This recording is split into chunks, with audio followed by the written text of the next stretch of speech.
शास्त्री जी, आज कितना खुशी का दिन है। महापुरुषों ने अपनी वाणियों में लिखा कि सत्संग में सतगुरु ने खोली बड़ी दुकान रे, जैसा प्रेमी ग्राहक आए तैसा मिले सामान रे। महापुरुष फरमा रहे हैं, जब हम सतगुरु के चरणों में आ जाते हैं, जो भाव लेकर आते हैं, सतगुरु हमारे सभी भावों को पूरा कर दे। क्योंकि इस जगह पर वही इंसान बैठता है जिसके दिल में अपने सतगुरु के प्रति प्रेम होती है, श्रद्धा होती है। जैसे कहते अमीर खुसरो बहुत बड़े सुदागर थे। जब वो बाहर अपने रूट पर जाते तो महीना महीना 2-2 महीने बाद जब अपने घर आते तो सीधा अपने सतगुरु के चरणों में जाते।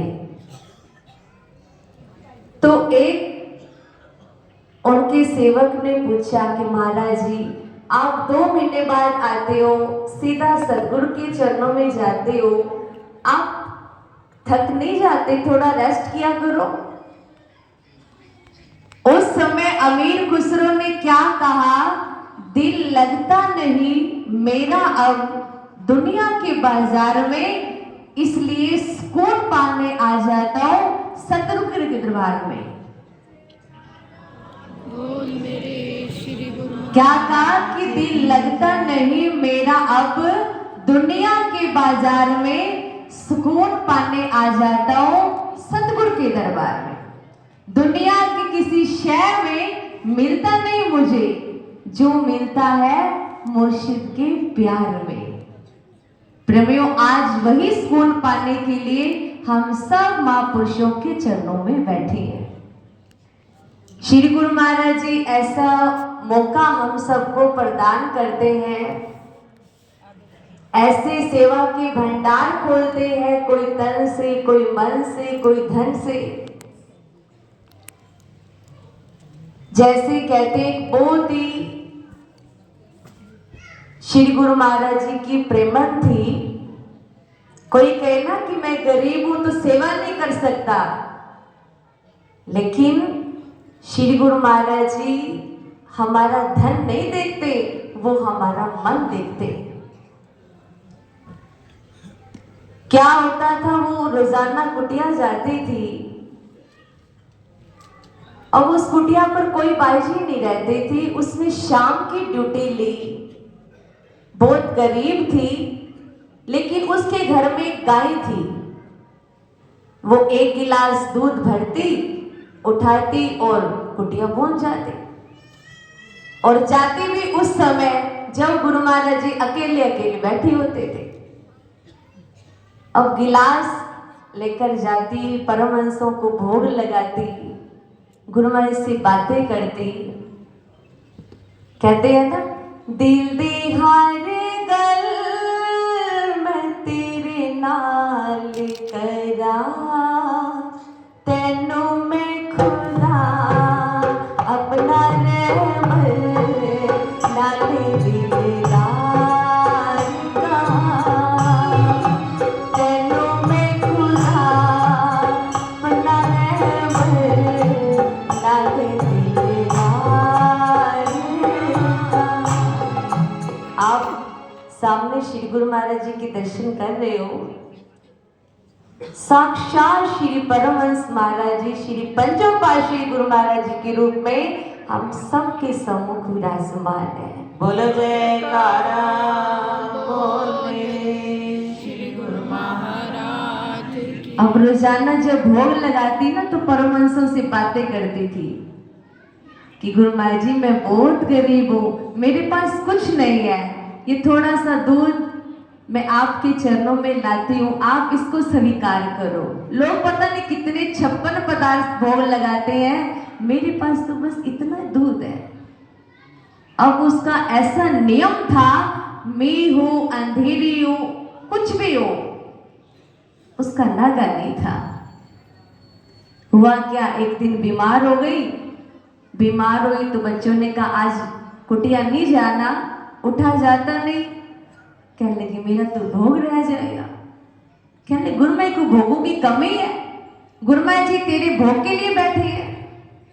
कहते नहीं, जब मैं भोग लगाती हूँ ना तो मुझे ऐसे लगता है गुरु महाराज जी उस दूध का भोग लगाते हैं। प्यार था ना। अब बच्चों ने जाने नहीं दिया। जब जाने नहीं दिया तो इसी विचार में कि आज मैं कुटिया नहीं गई, मेरे गुरुमा जी भूखे रह गए, गुरुमे ने भोग नहीं लगाया। जब इस भाव को सोचते सोचते उसकी आंख लगी, उसने क्या देखा, उसके आंगन में श्री पंचम पासे हमारे गुरुमा जी खुद विराजमान है। बोलो जयकारा बोल मेरे श्री गुरु महाराज। श्री गुरु महाराज जी ने फरमाया हमारा दूध कहाँ है, हमारा भोग कहाँ है। उसकी आंखों में आंसू आए। गुरु महाराज जी आपको क्या भोगों की कमी है, मेरा भाव था आज मेरी कुटिया रह गई। तो गुरु महाराज जी उसके सपन में आकर पूछते हैं, गरीब थी ना, एक कमरा था बेचारे के पास। गुरु महाराज ने फरमाया कुछ चाहिए, तो कहने गुरु महाराज जी चाहिए। तो गुरु महाराज ने फरमाया मकान चाहिए, धन चाहिए, क्या चाहिए बता। उसने कहा गुरु महाराज जी मकान नहीं चाहिए, ये मकान तो यहीं पर रह जाएंगे। गुरु महाराज ने फरमाया बताओ फिर क्या चाहिए। उसने क्या मांगा, श्री गुरु महाराज जी मेरी अंतिम इच्छा यही है, जब मैं मेरा शरीर छूटे मैं आपकी नगरी में हूं और सारे संत मुझे अपना कंधा दें। क्या मांगा, सारे संत मुझे अपना कंधा दें। गुरु महाराज जी मुस्कुराने लगे। गुरु महाराज ने फरमाया आज हम तेरे घर आए थे, तू धन भी मांग सकती थी, मान इज्जत भी मांग सकती थी, क्या मांग रही। कहते गुरु महाराज जी बस यही चाहिए कि आपकी नगरी हो और आपके सारे संत मुझे अंतिम समय में कंधा दे। गुरु महाराज ने आशीर्वाद दिया, फरमाया कि सिमरन कर, जब सिमरन करेगी ना, सेवा करेगी, गुरु महाराज जी सारी इच्छा पूरी कर। अब करते करते रोजाना कुटिया का रूटीन था, लेकिन उसको याद है गुरु महाराज ने वादा किया है, देखो चाहे कितनी उम्र रह जाए, कहते हैं जो जिंदा है वो मौत की अजाएं सहेगा, पीर मुर्शिद नारा तो कौन रहेगा। बड़े बड़े संत महापुरुष आए, भगवान आए, वो भी चले गए, हमें भी तो जाना है ना। तो क्या हुआ, थोड़े समय बीता तो बच्चों से कहती हमें अनंतपुर जाना है, दर्शन करने हैं। उसके मन में ये थोड़ा था कि गुरु महाराज जी की नगरी हो, मैंने मांगा है, कोई बीमार नहीं, कोई कुछ नहीं। अनंतपुर बच्चे ले गए, मत्था टेका और शाम को आरती का समय था। गुरु महाराज जी मंदिर में विराजमान है और वो माता आरती करते करते गुरु महाराज जी के धाम को चली गई। जब धाम को गई, अब अनंतपुर की नगरी मिल गई। अब जब सुबह यात्रा निकली तो सारे संत ढोल की बाजा लेते हुए, सबको गुरु महाराज जी की लीला सुनाते हुए, महिमा गायन करते हुए उस माता की ऐसी यात्रा निकली कि सारे संतों ने उसको कंधा दिया। क्यों? क्योंकि सेवा में बहुत ताकत है। हम कहते हैं ना, हम सेवा करते हैं, हमारे दिन फिर भी बुरे आ जाते हैं, बुरे नहीं आते। श्री गुरु महाराज जी हमारे कर्म काटते हैं। पता नहीं कौन सा भारी कष्ट होता है, गुरु महाराज थोड़े में काट देते। तो हमारे पंचम पातशाही गुरु महाराज ने जब सारा परिवार मत्था टेकने गया तो गुरु महाराज ने फरमाया वो माता भी अगर वादे की पक्की थी ना तो हमें भी वादा निभाना था। इसलिए कहते हैं गुरु तार दी सेवा कमाई जा, चंगे दिन रहेंगे सदा। गुरु तार दी सेवा कमाई जा, चंगे दिन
अरदास करते हैं सबकी जो मुसीबत है, जो कष्ट है, श्री गुरु महाराज जी अपनी कृपा से काट दें।